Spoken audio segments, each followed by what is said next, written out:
मैं स्वयं को स्वयं की दृष्टि से देखते मुक्त होना चाहती हूँ अपनी जाति से। क्या है मात्र एक स्वप्न के बिना स्त्री के लिए घर, संतान और प्रेम? एक स्त्री यथार्थ में जितना अधिक गिरती चली जाती है, इसमें उतना ही अमूर्त होता चला जाता है सपने में वो सब कुछ।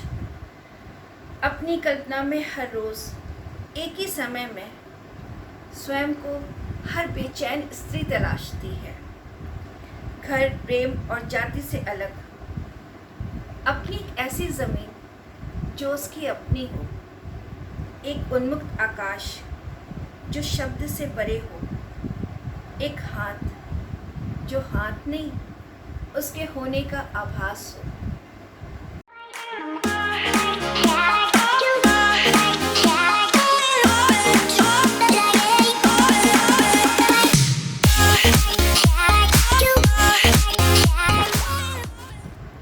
हेलो दोस्तों, अंडर द बुक शेल्फ में मैं अर्चना। एक ज़मीन अपनी चित्रा मुद्गल जी के लेखन का वो उत्कृष्ट उदाहरण है जिससे गुजरकर हर स्त्री अपना जीवन सीखती है। अदृश्य संवेदनाओं का साकार रूप है ये उपन्यास। साहित्य की कई विधाओं में प्रभावशाली छाप छोड़ने वाली चित्रा जी किसी भी उम्र के मन को उतना ही करीब से समझती और लिखती हैं जितना कि वो व्यक्ति या पात्र खुद को जानता हो। लेखन की शैली से तो ये उपन्यास मजबूत है ही, क्योंकि बिंब और शिल्प दोनों ही उनकी लिखावट का बेहद सशक्त हिस्सा हैं। लेकिन कथानक की दृष्टि से भी इसे कई बार पढ़ा जा सकता है।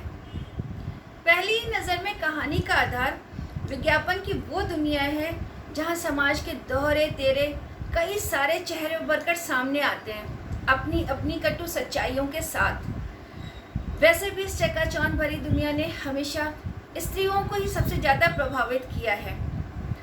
चित्रा जी ने अपनी किताब में इसे मुख्य विषय की तरह रखते हुए एक और बाजारीकरण में विज्ञापनों के अनिवार्य छल कपट को उकेरा है, तो दूसरी ओर नारी शरीर को भुनाने वाली मानसिकता को बड़ी ही संजीदगी के साथ लिखा है।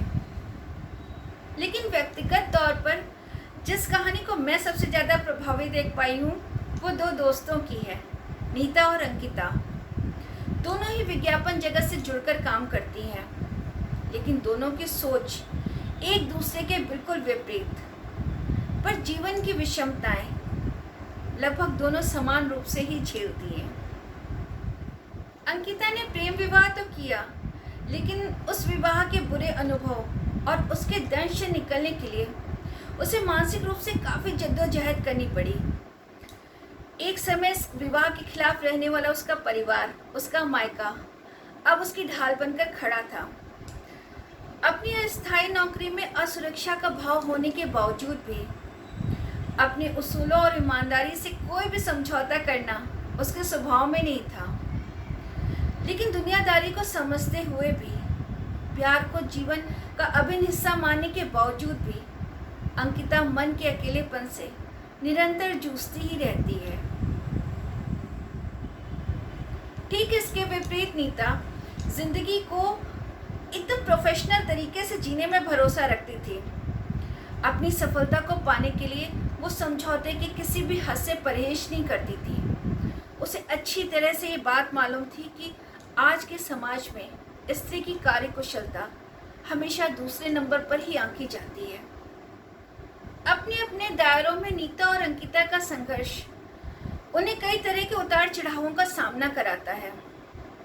लेकिन ऊपर से बेहद मजबूत और बिंदास दिखने वाली नीता प्रेम में बहुत कमज़ोर पड़ जाती है, और अपने प्रेम की हार के साथ साथ वो अपने प्राणों को भी हार जाती है।